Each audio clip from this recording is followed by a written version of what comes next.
සුබ සන්ධ්‍යාවක් කියලා සියලුම දෙනාට අද අපි ආරම්භ කරන්නේ JFT කියන විභාගය සඳහා වන ජපන් භාෂා පන්තිය. මම කවුද කියලා හඳුන්වලා දීලා ඊට පස්සේ අපි පටන් ගමු කොහොමද වැඩ කටයුතු සිද්ධ වෙන්නේ. ඊට පස්සේ මොකක්ද මේ වීසා එක, කොහොමද අපි වීසා එකට ඇප්ලයි කරන්න ඕන, ওই විස්තර ටික අපි ඊළඟට කතා කරමු. මුලින්ම මම කවුද කියලා හඳුන්වලා දෙන්නම්. මම හර්ෂිනී කුමාර තිලක ජපන් භාෂාව පන්ති පවත්වමින් සිටින ගුරුවරියක්. මේ වෙනකොට ජපන් කැලණි විශ්වවිද්‍යාලයේ අභ්‍යන්තර උපාධිධාරිණිය. ඒ වගේම ජපන් භාෂාව සසකාව ආයතනයේ වසර 4ක ඩිප්ලෝමාවක් හදාරලා ඒ වගේම ඔයගොල්ලෝ දන්නවා N1 N5 ඉඳලා එක්සෑම් තියෙනවා. N2 වගේ N2 එක්සෑම් කියන එක එක්සෑම් එක සමත් වෙලා දැනට ජපන් භාෂා පන්ති පවත්වමින් යනවා. එතකොට අපේ පන්ති වශයෙන් කිව්වොත් N5 වලට අපි ක්ලාසස් තියෙනවා, N4 වලට තියෙනවා. දැන් මේ JFT එකක් තමයි ඔයගොල්ලන්ට පටන් ගන්න. එතකොට මේ විභාග මොනවද කියන එක ගැන ඔයගොල්ලන්ට සාමාන්‍ය අවබෝධයක් තියෙන්න ඕනේ. ඒ ගැන අපි කතා කරනවා. එතකොට අද දවසේ වැඩ කටයුත්ත ගැන කිව්වොත් මම මුලින්ම පාඩමක් උගන්වනවා ඔයගොල්ලන්ට. එතකොට ඔයගොල්ලන්ට දැනගන්න පුළුවන් කොහොමද අපේ ක්ලාස් එක ලෙසන් එකක් කෙරෙන්නේ කියන එක. ඊට පස්සේ අපි කතා කරනවා මොනවද මේ එක්සෑම් වර්ග, මොනවටද මේ එක්සෑම් එක විදිහේ එක්සෑම් තියෙන, එක නම් වලින් තියෙන මොනවා හා සම්බන්ධයෙන්ද මේ එක්සෑම් කරන්න ඕනේ. අපි කරන්න ඉන්න වීසා එකට ගැළපෙනව එක්සෑම් එක මොකද්ද? ওই දේවල් ටික අපි දෙවනුව කතා කරනවා. එතකොට කියන්න ඕනේ මුලින්ම අපි ජපන් භාෂා පන්ති ඔන්ලයින් තාක්ෂණය ඔස්සේ පවත්වන අනේක ඇත්තටම ඔයගොල්ලන්ට කොච්චර වාසියක්ද කියන එක මම මුලින්ම කියන්නම්. මොකද දැන් අපිත් එක්ක ක්ලාස් එකක් විදිහට එකතු වෙන්නේ බහුතරයක් වැඩිහිටියෝ. බහුතරයක් රැකියාවල නියුතු වෙලා ඉන්න වැඩිහිටියෝ. එතකොට ඒගොල්ලන්ට ඇත්තටම රැකියාවක් කරන ගමන් ඒගොල්ලන්ගේ අධ්‍යාපනයට සඳහා වන පන්තියකට සම්බන්ධ වෙන එක පොඩ්ඩක් දුෂ්කරතාවයක් වෙලා තියෙනවා. දවසක් වෙන් කරගෙන යන්න ඕනේ. ප්‍රවාහන පහසුකම් සපය ගන්න ඕනේ. ඒ වෙනුවෙන් වියදමක් දරන්න වෙනවා. දැන් ගෙදර සියලු වගකීම් එක්ක පන්තියක් වෙනුවෙන් එහෙම වැය කිරීමක් කරන්න මේ ආර්ථිකයත් එක්ක සෑහෙන දුරට අපහසුතාවයක් තියෙනවා. එතකොට ඇත්තටම ඕගොල්ලන්ට ඔන්ලයින් ක්ලාස් එකේ තියෙන වාසිය තමයි ඕගොල්ලන්ට ගෙදර ඉඳලා පන්තියට සම්බන්ධ වෙන්න පුළුවන්. පන්තිය තියෙන ගොඩක් වෙලාවට අපේ මේ පන්ති රාත්‍රී කාලේ. එතකොට රැකියාවෙන් පස්සේ රාත්‍රී කාලේ පන්තියට සම්බන්ධ වෙන්න පුළුවන්. පන්තිය රෙකෝඩින් එක දෙනවා. පන්තියේ මැදදී වගේ සම්බන්ධ වෙන මුල ටික රෙකෝඩින් එකෙන් බලන්න පුළුවන්. සම්බන්ධ වෙන්නම බැරි අවස්ථාවක් આવොත් සම්පූර්ණ පන්තිය රෙකෝඩින් එකෙන් බලන්න පුළුවන්. දැන් ෆිසිකලි ක්ලාස් එකකට ගියොත් සමහරවිට මිස් වෙනවා නම් මොනවා හරි ඒක තව කෙනෙක් ලියපු කෙනකින් හරි එහෙම නැත්නම් ගුරුවරයා නැවත කීවොත් විතරයි අපිට ලියා ගන්න හරි පුළුවන් වෙන්නේ. හැබැයි අපේ පන්ති වල එහෙම නෙමෙයි. රෙකෝඩින් එක දෙන නිසා ඕගොල්ලන්ට ඕනෑම වෙලාවක නැවත නැරඹීමේ හැකියාව තියෙනවා මේ රෙකෝඩින් එක. ඒකට නැවත මේ රෙකෝඩින් එක නරඹනකොට ඕගොල්ලන්ට පුළුවන් අර මගහැරිච්ච කොටසක් තියෙනවා නම් ඒ අතපසුවීම සම්පූර්ණ කරගන්න. පන්තියක දවසකට එන්න බැරි වුණා නම් ඒ එන්න නොහැකි වුණ දවසේ කොටස සම්පූර්ණ කරගන්න.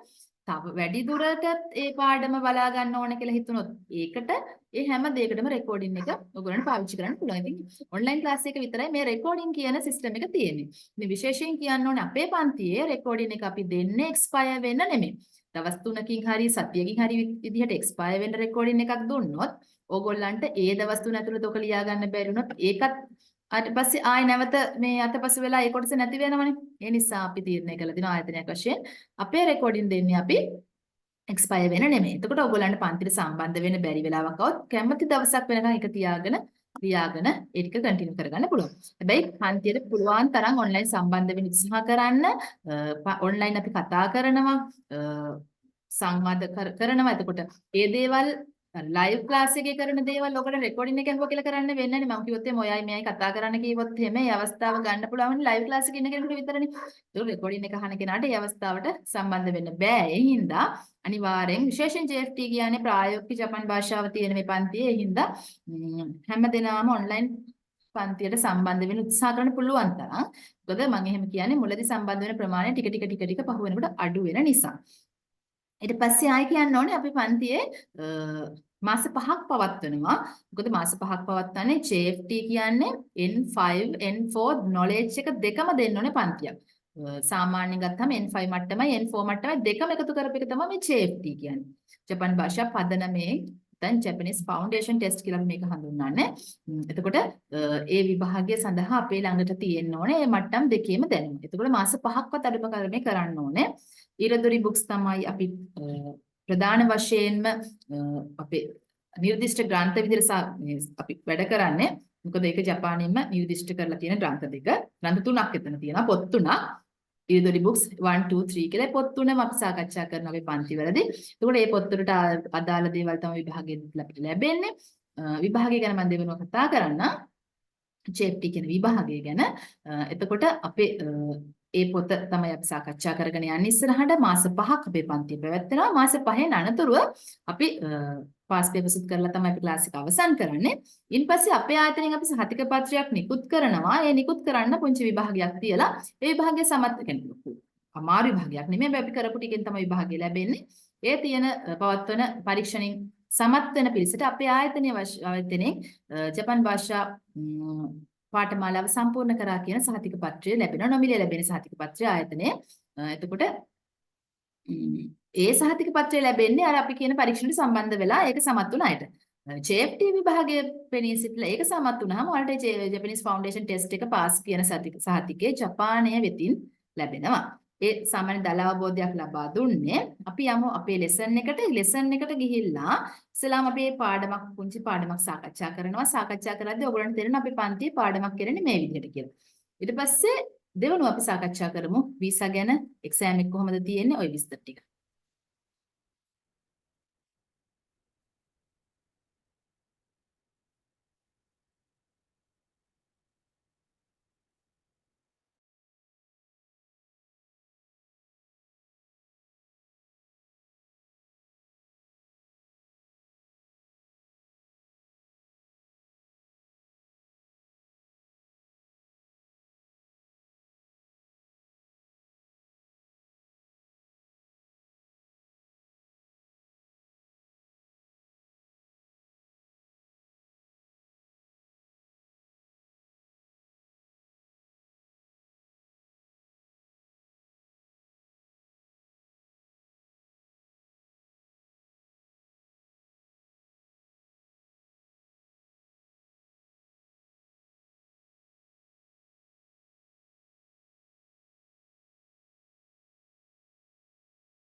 හරි. හරි බලමු. අද අපේ JFT ක්ලාස් එකේ ඉන්ට්‍රොඩක්ෂන් එක මුලින්ම අපි කතා කරනවා ජපන් භාෂාවේ ආචාර විධි සම්බන්ධයෙන්. මොකද ජපන් භාෂාව ආචාර විධි සම්බන්ධයෙන් මම මුලින්ම කතා කරන්නේ අපේ ඉරිදොරි බුක්ස් වල මුලින්ම එන්නේ මේක තමයි ලෙසන් එකක් විදියට. අනිත් එක ජපන් භාෂාව ඉගෙන ගන්නකොට මුලින්ම ඉගෙන ගන්න කොටස විශේෂයෙන් ජපානය කියන රටට යනවා නම් අපි ජපානයේ දේවල් සාමාන්‍ය මට්ටමකින් හරි දැනගෙන යන්න ඕනේ. ඒකේ විශේෂ කොටසක් හිමි වෙනවා විශේෂ තැනක් හිමි වෙනවා අයිසට්සු කියලා අපි කියන්නේ ජපන් භාෂාවෙන්. එහෙම නැත්නම් ජපන් ආචාර විධි වලට. මොකද ජපාන් ජාතිකයෝ කියන්නේ ගොඩාක් ආචාර ධර්මයට ටිකක් වැඩි ආචාරශීලී බවින් වැඩි අනිත් කෙනාට ගරු කරන ගතිය වැඩි එහෙම જાතියක්. එතකොට අපි ඒගොල්ලන්ට ඒවට ආවෙනික වචන තියෙනවා. ස්තුති කරන්න, සුබ ගමන් කියන, සුබ දැසනක් කියන මෙන්න මේ වචන ටික අපි පොඩ්ඩක් වැඩිපුර අවධානය යොමු කරන්න ඕනේ. මොකද අපිට එහෙ ගියාට පස්සේ කතා කරන්න වෙන්නේ ජපන් භාෂාවෙන්. ඒගොල්ලන්ට ආචාර කිරීම අංක 1 තියෙනවා. අපිට ආයතනයකට අපි රැකියාවකට යන්නේ. එතකොට රැකියාව කරන ආයතනයේ ප්‍රධානියාගේ ඉඳන් අපිත් එක්ක වැඩ කරන සියලුම දෙනාට අපි ආචාර කරන්න ඕනේ. මේ දේවල් වලට මේ වචන දැනගන්න ඕනේ. වචන දැනගත්තේ නැත්නම් අපිට කතා කරන්න අමාරුයි. ඒ හින්දා අපි කොහොමද ජපන් ආචාර විධි ගැන හොඳ අවබෝධයකින් යන්න ඕනේ. මෙන්න ඒ නිසා මම හිතුවා අද පළවෙනි පාඩම විදිහට ඔයගොල්ලන්ට ජපනීස් ග්‍රීටින්ග්ස් එහෙම නැත්නම් ජපන් ආචාර විධි ජපන් වලින් අපි කියනවා මේකට අයිසත්සු කියලා. ඒක ඉගෙන ගන්න. එතකොට ආයෙත් කියන්න ඕනේ අපි තව ජපන් අකුරු දන්නේ නැහැනේ. ජපන් භාෂාවේ කිසිම අකුරක් දන්නේ නැහැ. ඒ නිසා ඒගොල්ලෝ අපිට හඳුන්වලා දීලා තියෙන ක්‍රමවේදයක් ජපන් අකුරු දන්නේ නැති නිසා ඒක ඉගෙන ගන්නකම් ජපන් කොහොමද අපි ඉගෙන ගන්නේ? ඒක ජාත්‍යන්තර ක්‍රමවේදයක්. ලෞකික කොහේ රටක ඉගෙන ගත්ත ජපන් භාෂාව ඉගෙන ගන්න මෙන්න මේ ක්‍රමයට. ජපන් අකුරු ඉගෙන ගන්න තුරු අපිට පුළුවන් ඉංග්‍රීසි අකුරෙන් ජපන් වචන ලියන්න. ඉංග්‍රීසි අකුරෙන් අපි ජපන් වචන ලියනවා ජපන් අකුරු ඉගෙන ගන්න තුරු. ඒකට කියන්නේ රෝමාචි කියලා. රෝමාචි වලින් ලියනවා කියලා තමයි අපි කියන්නේ. රෝමාචි කියලා කියන්නේ ඉංග්‍රීසි අකුරෙන් ජපන් වචන ලියන එකට. ඊට අපි මේක සති දෙකක් කරන්න වෙනවා අපිට ජපන් භාෂාවේ පළවෙනි හෝඩිය හිරගනා කියලා කියන්නේ. ඒ හෝඩිය ඉගෙන ගන්නකම් අපිට වෙනවා මේ රෝමාචි වලින් ලියන්න. රෝමාචි කියලා කියන්නේ ඉංග්‍රීසි අකුරෙන් ජපන් වචන ලියන එක. මේ තියෙන බලන්න. ආ ඊ සා ත්ස් මේක අපි මෙහෙම ලියුවේ නැත්නම් ලියන්න වෙන්නේ මෙන්න මේ විදිහට. අපි මේ චේප්ටි පන්තියට සම්බන්ධ වෙන්න ජපාන් කිසිම දැනුමක් අවශ්‍ය වෙන්නේ නැහැ. අපි මුලින් ඉඳලා තමයි මේක කියන්නේ. අයිසත්සු කියලා. දැන් මෙහෙම ලියුවොත් ඔයාලා දන්නේ නැහැනේ. හැබැයි මෙහෙම ලියුවොත් ඔයාලට කියව ගන්න හරි පුළුවන්. ඒ නිසා තමයි මම කිව්වේ රෝමජි වලින් අපි වැඩ කරන්නේ කියලා පළවෙනි සති දෙකේ. දැන් බලමු අද දවසේ තියෙන අයිසත්සු මොනවද කියලා.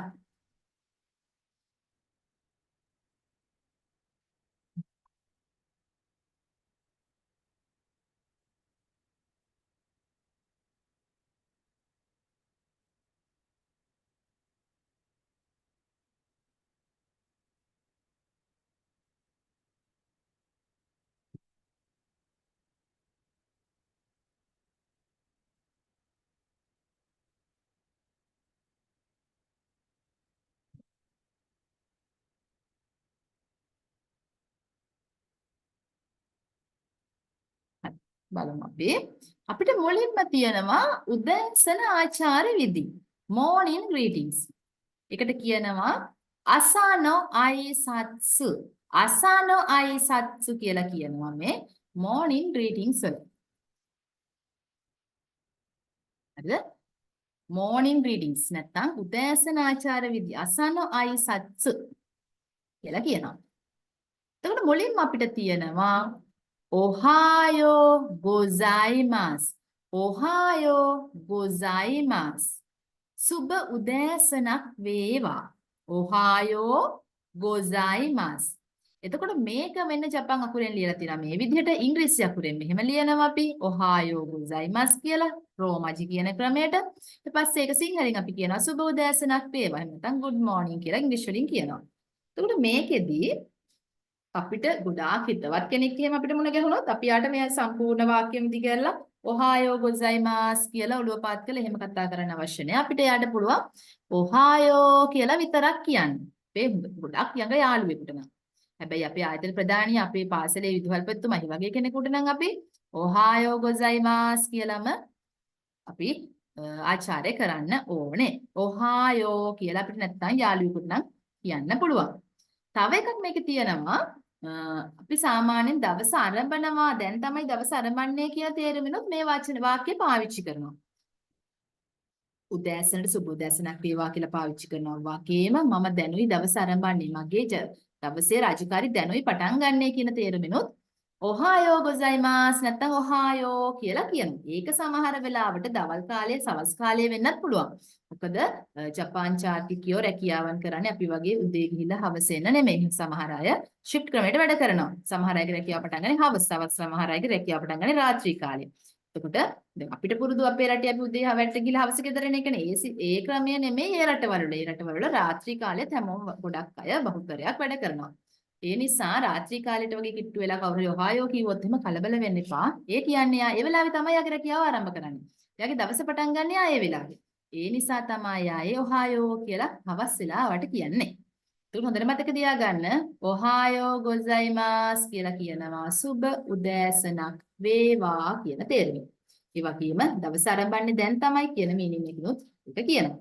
ළඟම යාළුවෙකුට නම් නෑදෑයෙකුට නම් හිතවත් කෙනෙකුට නම් ඔහායෝ කියලා විතරක් කිව්වත් ගැටලුවක් නැහැ. ඔහායෝ ගොසයිමාස් කියලාම කියන්න අවශ්‍ය නැහැ. එතකොට ඔයගොල්ලෝ මියුට් කරගෙන මාත් එක්ක මේවා කියන්න. එතකොට කට හුරු වෙනවා. ඔහායෝ ගොසයිමාස්.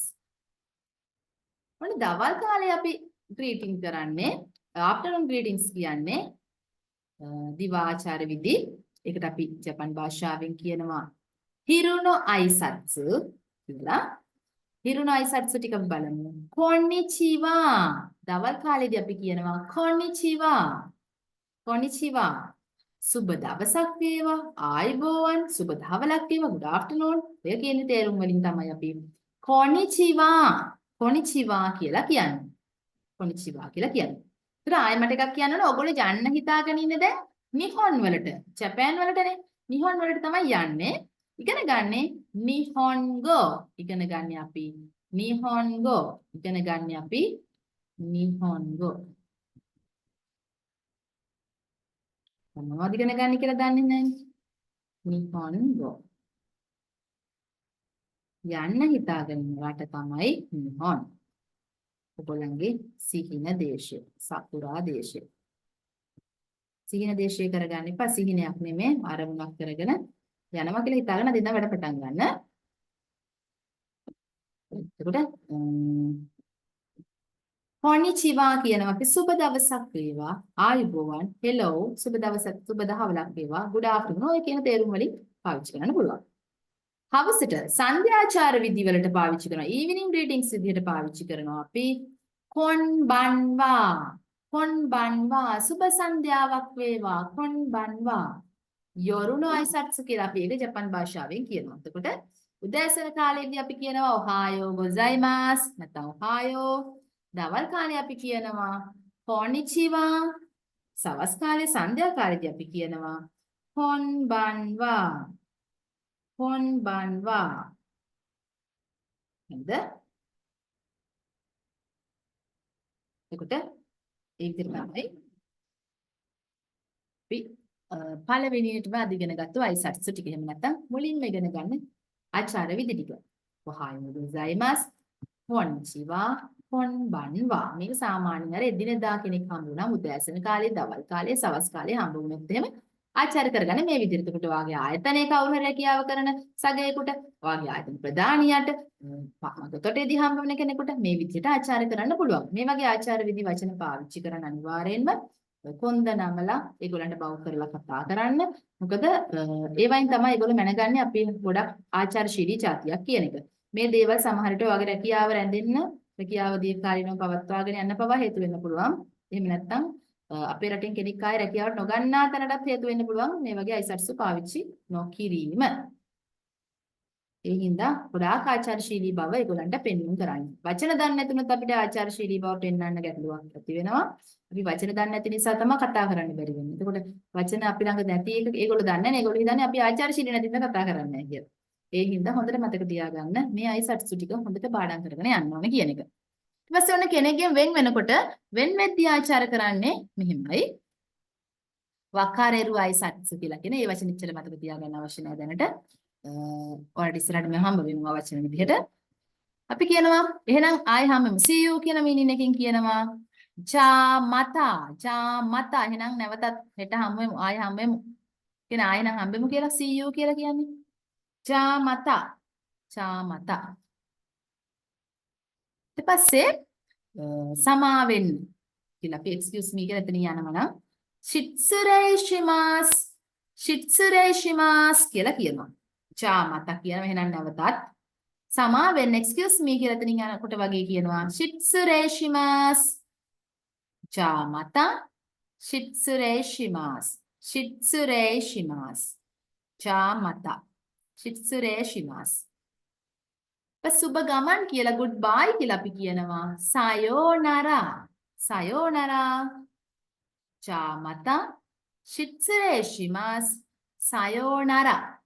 ඔයාලට මේ ඉංග්‍රීසි අකුරු වලින් තියෙන ටික කියව ගන්න පුළුවන් ජපන් අකුරු දන්නේ නැති වුණාට. ඊපස් අපි රැකියාව කරන තැනින් වගේ සමවරන් එනවනම් මෙන්න මෙහෙමයි කියන්නේ. මට කලින් අද යන්න වෙනවා. කලින් යනවා සමා වෙන්න. ඔසාකිනි shitsureishimasu. මෙයා හෙමින් අකුරු අමුණමුණ කියවන්න. ඔසාකිනි shitsureishimasu. මාත් එක්කම කියන්නේ. ඔසාකිනි shitsureishimasu. පස්සේ මොකක් හරි අපිට කෙනෙක් අපිට ගොඩක් උදව් කරාට පස්සේ අපි කියනවා ඔයාගේ මහන්සියට ස්තුතියි. ඔයා වැඩ කරාට ස්තුතියි. ඔත්සුකාරේ සමාදේෂ්ඨා. අද අලුත් වචන වගේ තියෙයි. කරට හුරු නැති ගතියක් තියෙයි. උනට හොරි වෙන්න එපා. මේවා පුළුවන් තරම් කියවන්න. ආයෙ කියවන්න. ජා මතා shitsureishimasu. sayonara. පස්සේ අපි රැකියාව කරන තැනින් සමවරන් එනකොට ඔසාකිනි shitsureishimasu. ඔයාගේ මහන්සියට ස්තුතියි. ගොඩක් මට උදව් කළා. ඔත්සුකාරේ සමාදේෂ්ඨා. පස්සේ රැට නිදාගන්න. රැට රාත්‍රී ආචාර විදි විදිහට පාවිච්චි කරන යොරුනෝ අයිසත්සු එකක් විදිහට සුබ රාත්‍රියක් වේවා කියන්න. good night කියන්න. ඔයාසුමි නසයි. සුබ රාත්‍රියක් වේවා. සුබ රාත්‍රියක් වේවා. ඔයා සුමිනසයි. ඊට කලින් සාමාන්‍යයෙන් අපි කෙනෙක්ගෙන් වෙන් වෙලා යනකොට පාවිච්චි කරන වචන තමයි ජාමතා, චිත්සුරේෂිමාස්, සයෝනරා. ඊපස්සේ රැකියාව කරන තැනින් එනකොට අපි කලින් වගේ එනවා නම් ඔසාකිනි චිත්සුරේෂිමාස්. ඔයා මහන්සි වුණා ස්තුතියි කියලා එයාට කියනකොට අපි ඔත්සුකාරේ සමාදෙෂ්ඨා. මේවා මේ ඉරදොරි බුක්ස් වල පළවෙනි පාඩමේ තියෙන ඒවා. අපි ඉරදොරි බුක්ස් තුනම ගෲප් එකකට දෙනවා. අපි ක්ලාස් එක පටන් ගන්නකොට ගෲප් එකක් හදනවා. ඒ ගෲප් එකට තමයි ඔයගොල්ලෝ ඔක්කොම ඇඩ් වෙන්නේ. ඒ ගෲප් එකට මේ පාඩම් විදිහට අපි සතියකට අවශ්‍ය ලෙසන්ස් ටික ගෲප් එකට දෙනවා. එතකොට ඒවට print out කරන් තියාගන්න පුළුවන්. පාඩමට ගන්න. පාඩම් දවසේ අපි කතා කරනවා. ඒ සතියේ අදාළ ටික ඔක්කොම print out ටික ගන්න කලින් ඔයගලන්ට group එකට දෙනවා. එතකොට ඒ පන්තිය පටන් ගන්න මුලින්ම අපි මේ ඉරදොරි බොක්ස් ටික group එකට දෙනවා. එතකොට ඔයගලන්ට download කරලා ඒක තියාගන්න පුළුවන් PDF එකක් විදිහට. ඊට පස්සේ අපිට තියෙනවා කෙනෙකුට ස්තුතිය ප්‍රකාශ කරන්නයි සමාව අයද සිටින්නයි. කොහොමද අපි ස්තුතිය ප්‍රකාශ කරන්නේ? අරිගතෝ ගොසයිමස්. ස්තුති. අරිගතෝ ගොසයිමස්. එතකොට මේ අරිගතෝ ගොසයිමස් කියනවා වගේම අපිට ඒක තව කියන්න පුළුවන්. දෝමෝ අරිගතෝ. දෝමෝ කියලා විතරක් කියලා. දෝමෝ නැත්තම් අරිගතෝ කියන එක විතරක් කියලා. ඒ ඕන ක්‍රමයකට කියන්න පුළුවන්. අරිගතෝ ගොසයිමස් කියන්න පුළුවන්. දෝමෝ අරිගතෝ කියන්න පුළුවන්. මේ ඔක්කොම එකට එකතු කරලා දෝමෝ අරිගතෝ ගොසයිමස් කියන්නත් පුළුවන්. එහෙම නැත්නම් නිකන් දෝමෝ කියලා විතරක් කියන්නත් පුළුවන්. හරි නේද? අරිගතෝ ගොසයිමස්, දෝමෝ අරිගතෝ, දෝමෝ ඔය ක්‍රමවලට අපිට ස්තුතිය ප්‍රකාශ කරන්න පුළුවන්. මොකද කවුරු හරි කෙනෙක් මොන හරි අපිට උදව්වක් කළොත් අපිට ස්තුතිය කියන්න ඕනේ. නැති වුණොත් ඒකත් ගැටලුවක්. එහෙනම් කොයි වෙලෙත් ඒ වගේ ආචාර විදි ටිකක් කියනවා කියන එක ඔළුවේ තියාගන්න.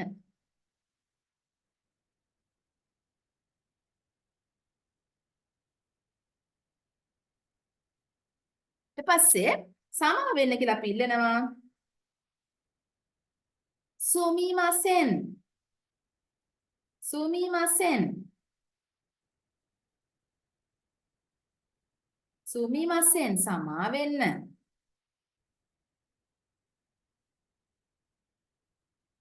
ඊපස්සේ අපි කියනවා ගොමෙන්. ගොමෙන් සමා වෙන්න. දෙකම කියනවා. සුමිමාසෙන් කියලාත් කියනවා ගොමෙන් කියලාත් කියනවා. සුමිමාසෙන් කියලාත් කියනවා ගොමෙන් කියලාත් කියනවා. අපි thank you කියන තව විදිහකට මොන හරි දෙයක් දෙනවා නම් අපිට කියන්න පුළුවන් දෝසෝ මෙන්න කියලා දෙන්න. කවුරු හරි මොන හරි අපිට දෙනවා. දෝසෝ මෙන්න කියලා. අපි යාට ස්තුති කරනවා. අරිගතෝ ගොසයිමාස් කියලා ස්තුති කරනවා. සමාවක් ඉල්ලනවා නම් අපි සුමිමාසෙන් කියලා කියනවා. අපි කිව්වොත් සමා වෙන ඔයා කරදර වුණා, උඩ සමා වෙන්න ගොඩක් කරදර වුණා. අන්නේ මීන් එකෙන් අපිට සුමිමාසෙන් අරිගතෝ ගොසයිමාස් කියලාත් කියන්න පුළුවන්. දැන් අපි අතින් කාගෙරි කකුලක් වගේ පෑගුණොත් එහෙම රිදෙනවා කියලා එයා කෑ ගහනවා. ඉතායි කියලා. එයාට කියනවා සුමිමාසෙන්. මේ වගේ වෙලාවට අපි මේවා මතක තියාගන්න ඕනේ. නැත්නම් අපිට කතා කරන්න බැරි වෙනවනේ ඒගොල්ලන්ට. ආචාර කරන්න නැතුව කාට හරි මොකක් හරි ප්‍රශ්නයක් වුණොත් අපි අතින් වැරද්දක් වුණොත් අපි අර සුමිමාසෙන් කිව්වේ නැත්නම් සෝරි කීවට යාට තේරෙන්නේ නැහැ. ඒ හින්දා අනිවාර්යයෙන් මේ වචන මතක තියාගන්න ඕනේ. අපිට මොන හරි උදව්වක් කරලා අපි ස්තුතිය කියන්න ඕනේ. නැති වුණොත් එහෙම යාර හිතන්නේ ලංකාවෙන් ඇවිත් ඉන්නේ කිසිම ආචාරශීලී බවක් නැති කට්ටිය කියලා. ඒගොල්ලෝ දන්නේ නැහැ අපිට වචන දන්නේ නැති හින්දා අපි මේ කියන්නේ නැත්තේ කියලා. ඉතින් මේ වචන ටික අනිවාර්යෙන් පාඩම් කරගන්න ඕනේ. අරිගතෝ ගොසයිමාස්, දෝමෝ, දෝමෝ අරිගතෝ, සුමිමාසෙන්, ගොමෙන්. ඊට පස්සේ ඔසකිනි ශිත්සුරේෂිමාස්, ඔත්සුකාරේ සමාදෙෂ්ඨා, ජාමතා, සයෝනාරා ඔය වගේ වචන සුමිනසයි, කොම්බන්වා, කොනිචිවා, ආය ගොසයිමාස් අපි මේ කරපු වචන ගණන් කරගන්නයි තියෙන්නේ. හරි. එතකොට ඒ ඉගෙනගත්තු වචන සම්බන්ධයෙන් තියෙන පුංචි ගීතයක් අපි නරමු. අපි ඉගෙනගත්තු වචන මේකේ තියෙනවා. ඒක බලලා අපි යමු ඊළඟ කොටසට. ඊළඟ කොටසදී අපි කතා කරනවා අපි ඉගෙන වීසා ගැන. එක්සෑම් එක කොහොමද තියෙන්නේ? එක්සෑම් එක මොන අපි කොහොමද ඒකට ෆේස් කරන්න ඕනේ? මොන විදිහට අපි ගයිඩුම් කරන්න ඕනේ? විස්තර ටික අපි කතා කරමු. 日本語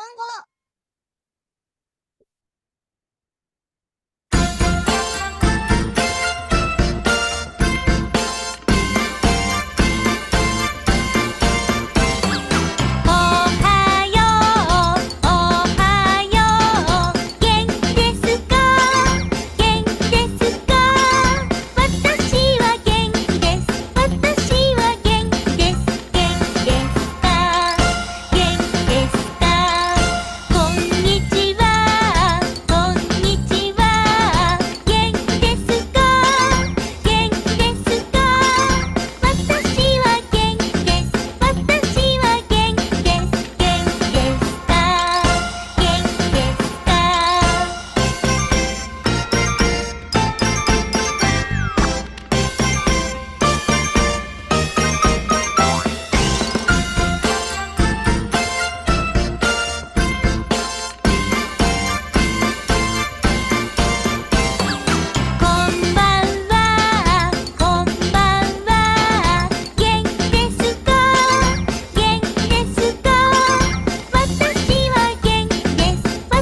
හරි.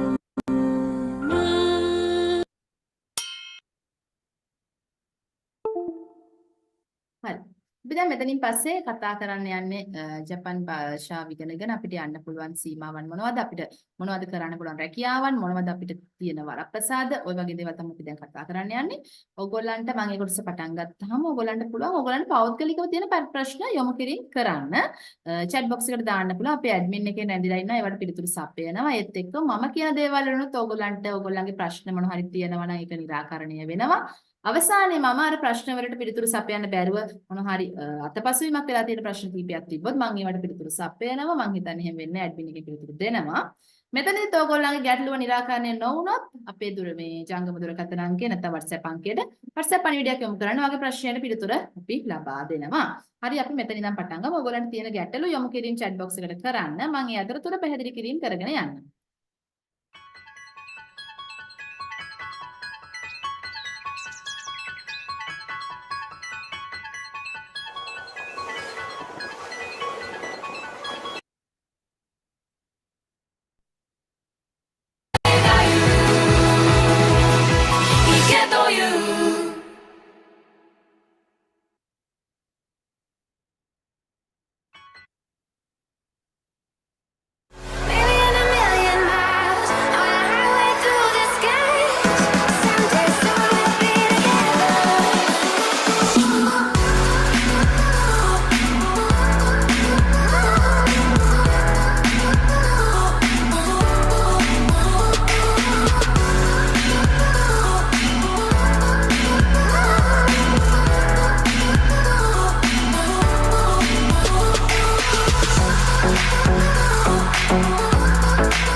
අපි දැන් කතා කරමු මොකටද අපිට මේ JFT කියන වීසා වර්ගය අවශ්‍ය වෙන්නේ කියලා.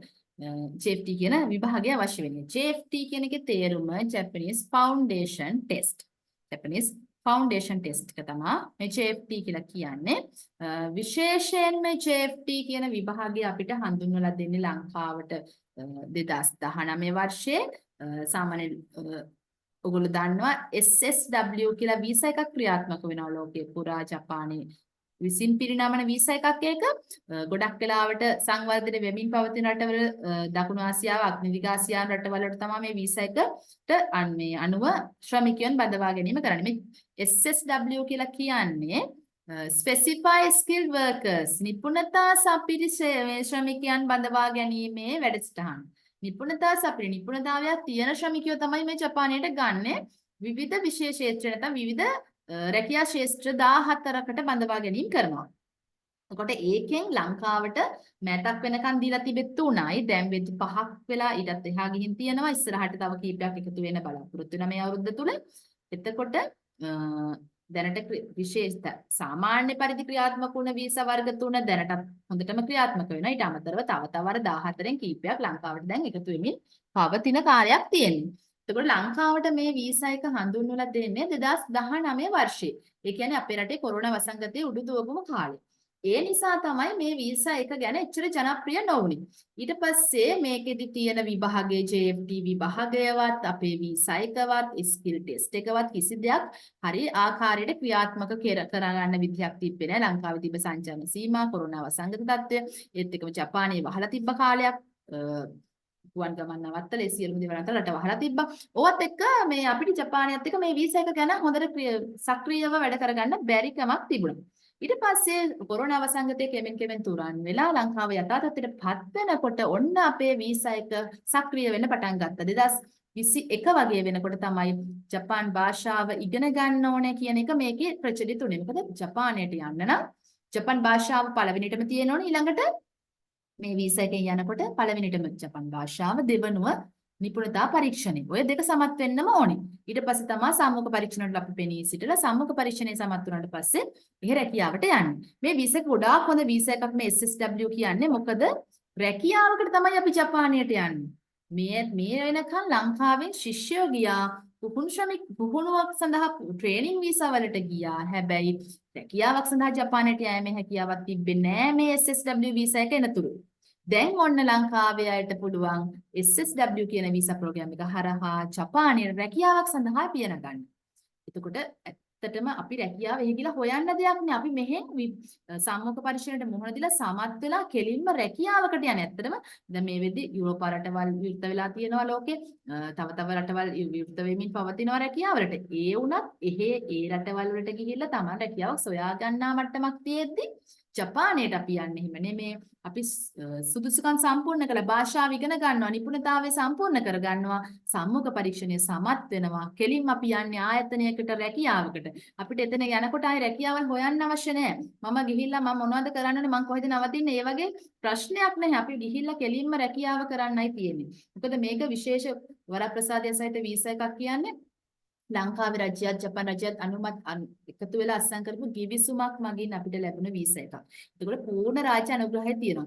අපි මොන ආයතනයක ඉගෙන ගත්තත් ඔයා මොන පෞද්ගලික අංශයෙන් ගියත් විදේශ සේවා නීති කාර්යාංශය යටතේ ඒ හරහා විදේශගත වුණත් ඒ කොහෙන් ගියත් මේ ඔයා යන්නේ විදේශ සේවා නීති කාර්යාංශයේ ලියාපදිංචි ශ්‍රමිකයෙක් විදිහට යන්නේ. එතකොට කවදාවත් රැකියාව පැත්තෙන් කිසිම ගැටලුවක් ඇති වෙන්නේ නැහැ. ඒ නිසා ඔයගොල්ලෝ මතක තියාගන්න ලෝකේ දියුණුවේ හිණිපෙත්තෙම තියෙන රටක් ජපානය කියන්නේ තාක්ෂණයෙන් ඉහළම ඉන්න රටක්. ඒ වගේ රටකට රැකියාවකට යන්න ලැබෙනවා කියන ඇත්තටම ලොකු වරප්‍රසාදයක්.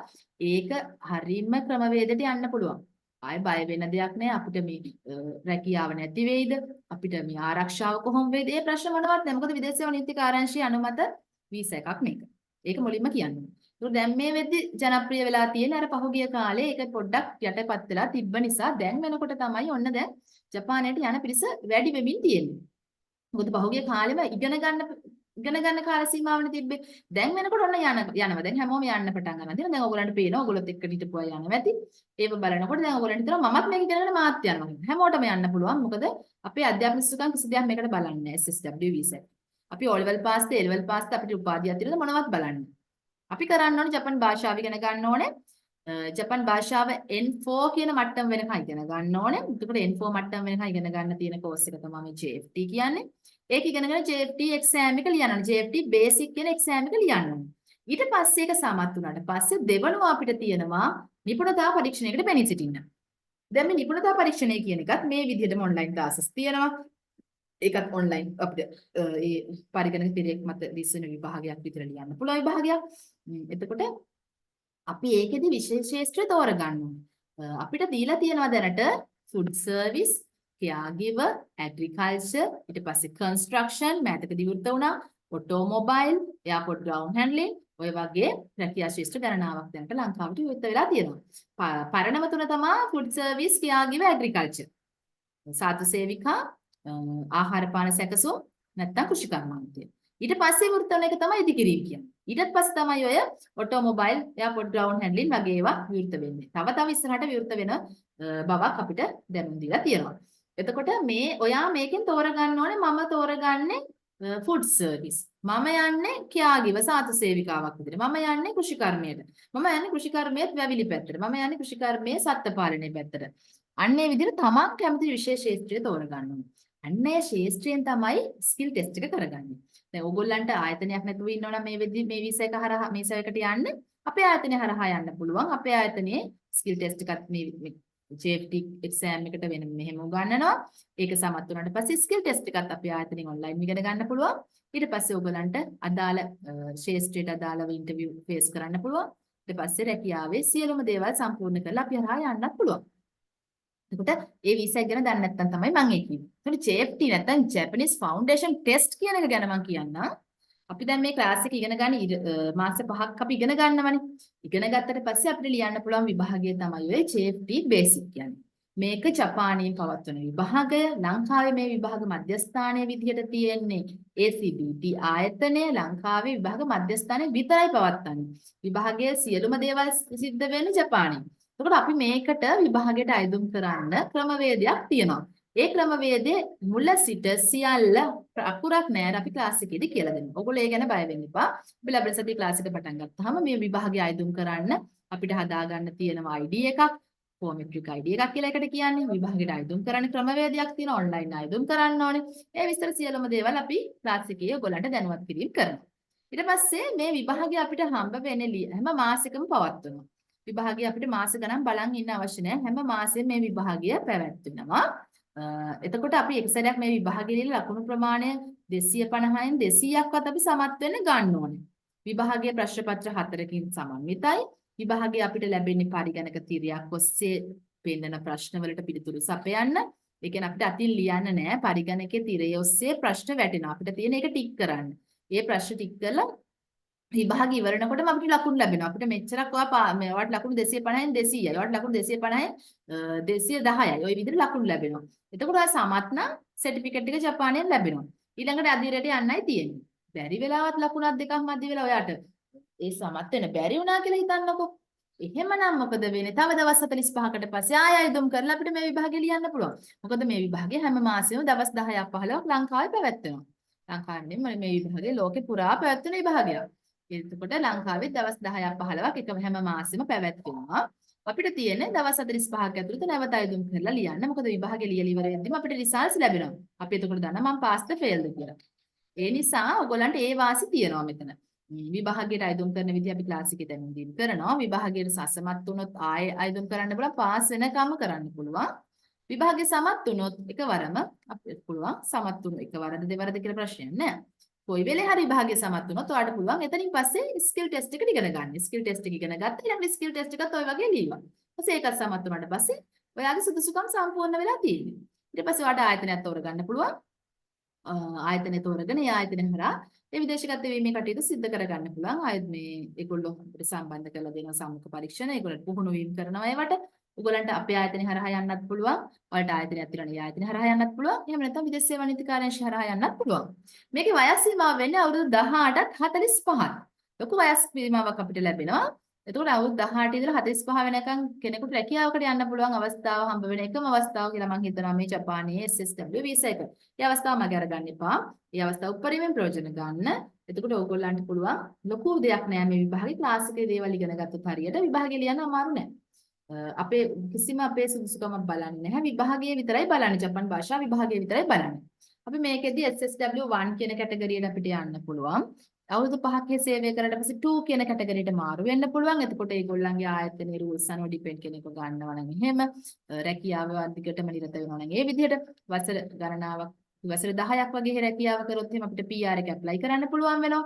ඊට පස්සේ ඊට අමතරව දීර්ඝ කාලීනව රැකියාවක් කරා කියන ඊට පස්සේ විශ්‍රාම වැටුපකට හිමිකම් කියන්න පුළුවන් වෙනවා. ඔය වගේ ගොඩාක් වරප්‍රසාද ගන්න පුළුවන්. එහි රැකියාව ලබා දෙන ආයතන ප්‍රධානීන්ට හිත දිනාගෙන වැටුප් තලවලට ඉහළට යන්න ඒ වගේ දේවල් කරගන්න පුළුවන්. ඒක ඒ හින්දා අනිවාර්යෙන් රැකියාව ලැබුණට පස්සේ හොඳට වැඩ කරන්න. එතකොට කිසිම ගැටලුවක් නැහැ. ඔයාලට හොඳ තැනකට යන්න පුළුවන්. අපි පාඩ ඒකේ තමයි විස්තර JFT විභාගයත් SSW වීසා එකක් ගැන කියන්න තියෙන්නේ. JFT විභාගය කරන්නේ අපි SSW වීසා කරා ජපානයට යන්නම තමයි. අපි පාඨමාලාවෙන් අන්තර්ගත වෙන කොටස පාඨමාලාවෙන් ආවරණය වෙන කොටස මම මෙතනින් කියන්නම්. ජපාන් භාෂාවේ සම්පූර්ණ ව්‍යාකරණ කොටස් ඉරදොරි බුක්ස් අනුව අපි ක්‍රියාත්මක උගන්වීම් කරනවා. ග්‍රැමර් ටික මෙතන ව්‍යාකරණ කරනවා කියලා මෙතන දැම්මේ නැති ව්‍යාකරණ තමයි අංක 1ටම තියෙන්නේ. ඒ නිසා මම මේක මෙතන අඩංගු කරේ නෑ. ව්‍යාකරණ ටික අංක 1ටම තියෙනවා. මම ඒක කීවේ සමහර අය දැනුවත් වෙන්නේ නෑ. මේකේ නැති නිසා හිතනවා ව්‍යාකරණ කරන්නේ නෑ කියලා. එහෙම එකක් නෑ. ග්‍රැමර් ටික ඔක්කොම අපි කරනවා. පොත් 3 තමයි ඉරදොරි බුක්ස් 3. ඊට අමතරව හිරගනා, කතකනා, කංචි කියන ජපාන් භාෂා හෝඩි 3ම සම්පූර්ණ කරනවා අපි. කිසිම ගැටලුවක් තියාගන්න එපා. අපි පන්ති ආපු ඕන කෙනකින් අහලා බලන්න. අපේ Facebook page එකේ බලන්න. අපේ YouTube channel එක subscribe කරලා තියාගන්න. YouTube channel එක අපේ සියලුම පාඩම් වලට අදාළ කොටස් අපි දෙන YouTube channel එක හරහා. ඒ හින්දා YouTube channel එකේ link එක අපේ group එකටත් දැන් chat box එකටත් දෙන්නම්. හැමෝම ඒක subscribe කරලා bell icon click කරලා තියන්න. ඒකට ඔයගොල්ලන්ට අපි දාලා තියෙන දේවල් ඉස්සරහට දාන දේවල් බලන්න පුළුවන්. ඒ වගේම recording එක බලන්න පුළුවන්. ඒකට හිරගනා හෝඩිය, කතකනා හෝඩිය, කාංජි අක්ෂර මේ සියලුම දේවල් ආවරණය කරනවා. මේවා කරන්නේ කොහොමද කියලා මම ලබන සතියේ පන්තියේදී කියන්නම්.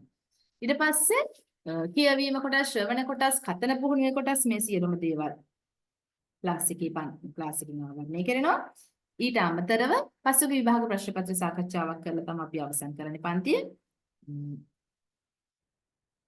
ඊට පස්සේ ඊට අමතරව ජපාන් භාෂාවේ ජපානයේ ජීවන රටාව පිළිබඳව විවිධ විශේෂ ශාස්ත්‍රයන්ට අදාළ කොටස් වෙනමම අපි PDF විදිහට ඔයගොල්ලන්ට ලබා දෙනවා. ඒ ගැන සම්පූර්ණ අවබෝධයක් ගන්න පුළුවන්. ජපාන් ජීවන රටාව, ජපානයේ ජීවිතය ගැන වෙනමම ඔයගොල්ලන්ට අවබෝධයක් ලබා ගන්න වෙනම කොටසක් හැම සතියකම ලබා දෙනවා. Japanese tips for Japanese seikatsu කියලා.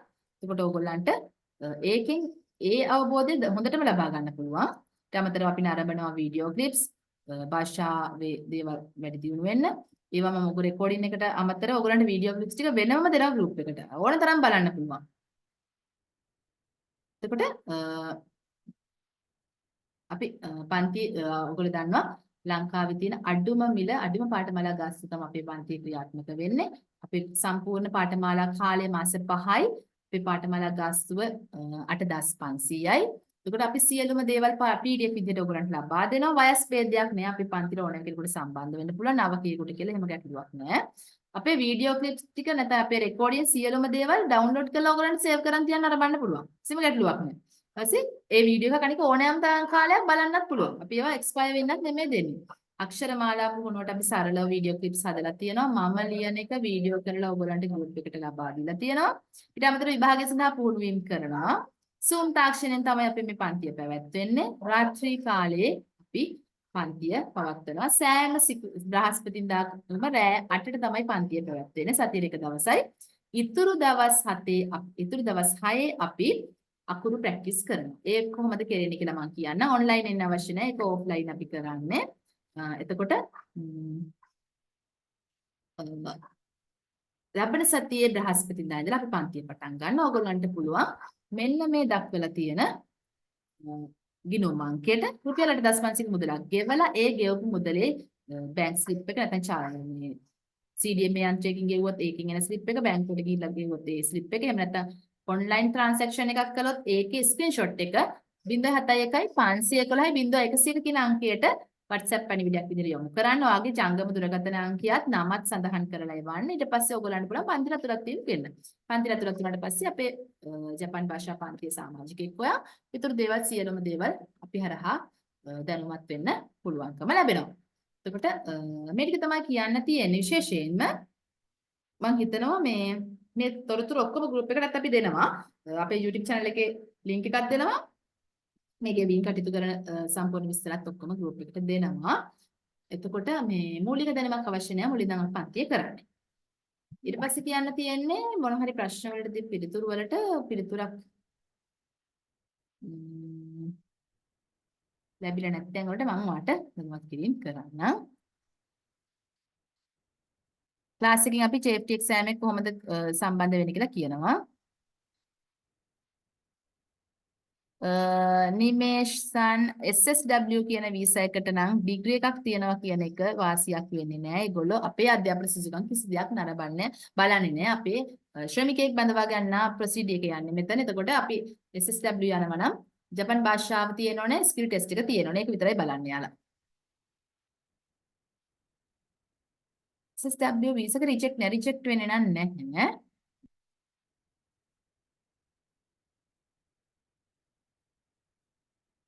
කියන්නේ අපිට උපාධියක් තිබ්බද අපි O level පාස්ද A level පාස්ද අපි ඒ කිසිම විභාගයක් පාස් නැද්ද ඒ දේවල් බැලීමක් සිද්ධ වෙන්නේ. හැබැයි ඔයා යන්නේ විදේශ සේවා නියුක්ති කාර්යාංශය හරහා නම් ඔයා උසස් පෙළ ලියලා තියෙනවනේ, සාමාන්‍ය පෙළ සමත් වෙලා තියෙනවනේ, උසස් පෙළ සමත් වෙලා තියෙනවනේ.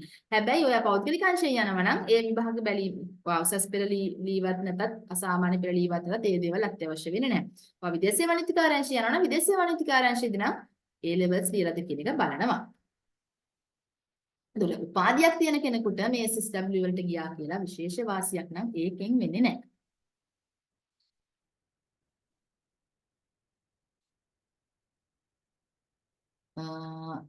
ස්ටුඩන්ට් වීසා කියන්නේ වෙනම වීසා කැටගරි එකක්. මේක වෙනම වීසා එකක් නිසා ගැටලුවක් වෙන්නේ නැහැ ශීසන්. ෆුඩ් සර්විස් කියාගිව වෙනම තියෙනවා. ඉස්සෙල්ලා JFT එක පාස් වෙන. ඊට පස්සේ ෆුඩ් සර්විස් හරි කියාගිව කැමති එකක් තෝරගෙන කරන්න පුළුවන්. exam JFT එක හැමදාම මාසෙම තියෙනවා. පිළිතුරු ලැබිච්ච නැති ඒවාට මම කතා කරගෙන යන්නම්. JFT exam එක අවුරුද්දට දෙපාර නෑ. JLPT කියන එක තමයි අවුරුද්දට දෙපාරක් තියෙන. JFT එක හැම මාසෙම දවස් 10ක් හෝ 15ක් පවත්වනවා. පටල ගන්න එපා විභාග ටික. JLPT, NAT, JFT ඔය විදිහට නම් වලින් තියෙනවා.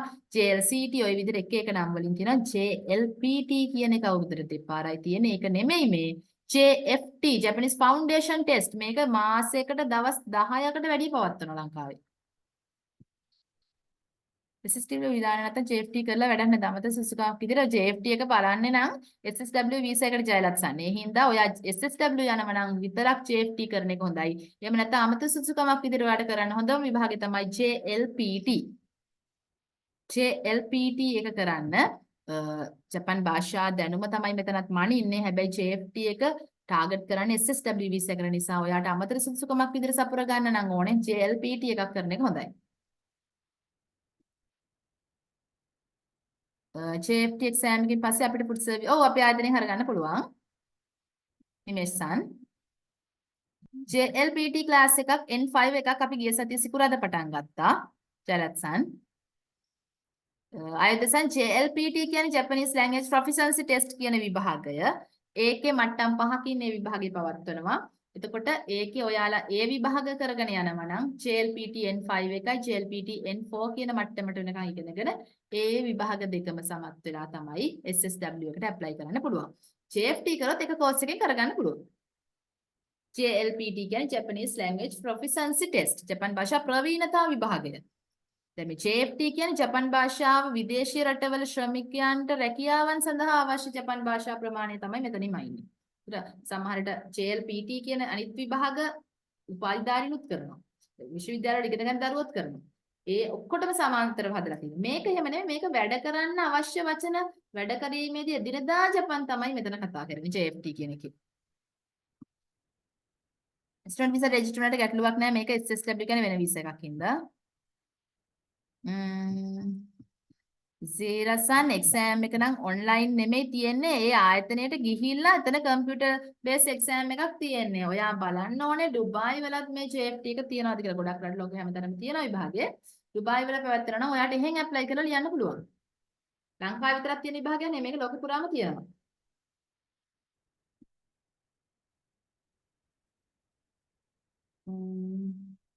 JLPT කරන්න ඕනෙම නෑනේ JFT නෑනේ JLPT කරන්න ඕනේ නෑ JFT කරන්න. ඒවා විභාග වර්ග දෙකක්. මට JLPT join වෙන්න. JLPT එකට join වෙන්න ඕන නම් ජලත්සන් මට WhatsApp message එකක් දාන්න 071 511 01 අංකයට. එතකොට විස්තර ටික දෙන්නම්. ප්‍රශ්න තිබිලා තියෙන එච්චරයි. වාරික 3කට වගේ නෑ. අපේ බොහෝම සුළු මුදලක් අපි අය කරන්නේ. මාස 5ක් අපි මේ පන්තිය පවත්වනවා. ළමයින් දෙන්නෙක් හිටියත් අපි මේ පන්තිය පවත්වනවා. ඔන්ලයින් පන්තිය ලයිව් ක්ලාස් එක කරනවා. එතකොට ඔයාලා හිතන්න අපේ මේ වෙනකොට ක්ලාස් වී කොයි විදිහටද ලංකාවේ ක්‍රියාත්මක වෙන්නේ ජපන් භාෂා පන්තිවල.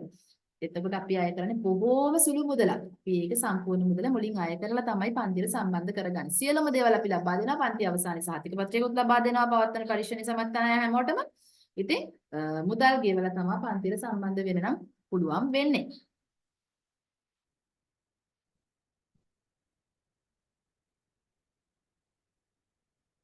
ස්කිල් ටෙස්ට් එක කියලා කියන්නේ ඔයා කියා ගිවන යන්නේ chance සිල්වසන් ඔයා කියා ගිව වලින් ස්කිල් ටෙස්ට් එක කරනවා. ඔයා යන්න හිතාගෙන ඉන්නේ ෆුඩ් සර්විස් නම් ඒ හැම ඒ විශේෂ ක්ෂේත්‍රයන්ට වෙන වෙනම ස්කිල් ටෙස්ට් තියෙනවා. ඒක වෙන වෙනම ඉගෙන ගන්න. ඔයා ඉස්සෙල්ලා තෝරගන්න මම නම් යන්නේ ලැන්ග්වේජ් එක කරන ගමන්ම ඔයා හිතා ගන්න මම යන්නේ ඇග්‍රිකල්චර්. මම යන්නේ ෆුඩ් සර්විස්. මම යන්නේ ඔටෝමොබයිල්. ඒ විදිහට හිතා ගන්න.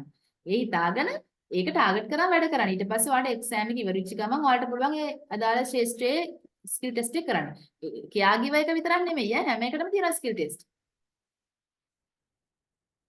JFT exam එකේ ස්ට්‍රක්චර් එක චේන්ජ් වෙනවා. දැනට නම් එහෙම දැනුවත් කිරීමක් නැහැ ලක්ෂාන්සන්. තාම ඉරිදොඩි බුක්ස් වල අර ක්‍රියන ක්‍රමයටම තමයි භාගය පැවැත්වෙන්නේ. හරි එතකොට ඒ දේවල් තමයි තොරතුරු විදිහට ඔයගොල්ලෝ ඉල්ලලා තියෙන තාම මොනවද දැනගන්න අවශ්‍යතාවයක් තියෙනවා නම් 071 511 101 කියන දුරකථන අංකයට WhatsApp පණිවිඩයක් යොමු කරන්න පුළුවන්. ඊට පස්සේ වැඩි විස්තර ලබා ගන්න පුළුවන්. ඊට අමතරව අපි group එකට සියලුම විස්තර ලබා දෙනවා. ප්‍රයිවට් යනවනේ SSW වලින් කීයක් ප්‍රයිවට් යනවා නම් ලක්ෂ 16ක් 18ක් වගේ මුදලක් වැය වෙනවා. එතකොට අපි විදේශ වනිති කාර්යාංශය යනවා නම් එයාලා කියන්නේ නොමිලේ කියලා. ඒනොට වෙබ් ප්‍රොසෙස් එක ටිකක් පරක්කුයි රැකියාවන් වැඩිපුර දැන් දෙන්නේ පෞද්ගලික අංශයට තමයි වැඩිපුර රැකියාවන් ලබා දීම සිද්ධ වෙන්නේ. ඒ නිසා පොඩ්ඩක් අර ප්‍රොසීඩර් එක පරක්කුයි. ඔයා කැමති ශ්‍රේෂ්ඨය තෝරගන්න. ඒක ගැටලුවක් නෑ. විදේශ වනිති කාර්යාංශයෙන් යන්න හිටියොත් ටිකක් කල් යනවා. වයස අවුරුදු 45 වෙනකන් යන්න පුළුවන්. අපේ ආයතනය යනවා නම් අවුරුදු 35ට අඩු වෙනවා. 35 හෝ 35ට අඩු වයින් තමයි අපේ ආයතනය හරහා යන්න පුළුවන් වෙන්නේ. භාෂාව ඉගෙන ගන්න ගැටලුවක් නෑ. ක්ලාස් එකට එන්න පුළුවන් ඕන වයසක කෙනෙකුට. හැබැයි මම කියන්නේ වීසා එක ලැබෙන්නේ අපි හරහා නම් 35ට අඩු වයිට. හරි. එහෙනම් අපි අද දවසේ අපි කතා කරේ ස්කිල් ටෙස්ට් මොන මාස ස්කිල් ටෙස්ට් එකත් අර විදිහටම සේෆ්ටි එක්සෑම් එක වගේම පැවැත්වෙනවා. ඉස්ලාම් භාෂාව ඉගෙන ගන්න. භාෂාව ඉගෙන ගන්න ඊට පස්සේ ස්කිල් ටෙස්ට් එක අපි බලමු. එහෙනම් ලබන සතියේ පන්තිල් සම්බන්ධ වෙන කැමති හැමෝම අපිට මුදල් ගෙවලා සිප්පති යොමු කිරීමෙන් පස්සේ සම්බන්ධ වෙන්න පුළුවන්. Facebook page එකක් තියෙනවද? සසකාව එකේ. සසකාවගේ Facebook page එකක් තියෙනවා. සසකාවගේ Facebook page එක JFT exam එකට නම් අදාළ වෙන්නේ නැහැ. JFT exam එකේ Japanese foundation test JLPT විභාගය තමයි සසකාවකින් කරන්නේ. NET විභාගයේ NET ආයතනයෙන් කරනවා. සසකාව ආයතනයෙන් JLPT විභාගය කරනවා. Japanese foundation test ජපන් පදනමින් කරනවා. ඒ හින්දා මේ ඒව හොඳට මතක තියාගන්න. නැත්නම් සසකාවකින් ගිහලා JFT එක හොයන්න එපා. ඒක සසකාවකින් කරන විභාගයක් නෙමෙයි. එහෙනම් ලබන සතිය සුපුරුදු විදිහට සිකුරාදා රැ 8ට හමු. බ්‍රහස්පතින්දා රැ 8ට සමාන බ්‍රහස්පතින්දා රැ 8ට ක්ලාස් එකට ඔයගොල්ලෝ සම්බන්ධ වෙන. සතියට හැමදාම බ්‍රහස්පතින්දා තමයි ක්ලාස් එක තියෙන්නේ. එහෙනම් ලබන සතියේ බ්‍රහස්පතින්දා හමු වෙනකන් හැමෝටම සයෝනරා ගණපති කුදාසයි. ප්‍රශ්න තියෙනවා මෙතනින් පස්සේ යොමු කරන ප්‍රශ්න ටික WhatsApp පණිවිඩයක් විදිහට යොමු කරන්න. ඒවට පිළිතුරු ලබා දෙන්න. එහෙනම් හැමෝටම සයෝනරා ගණපති කුදාසයි.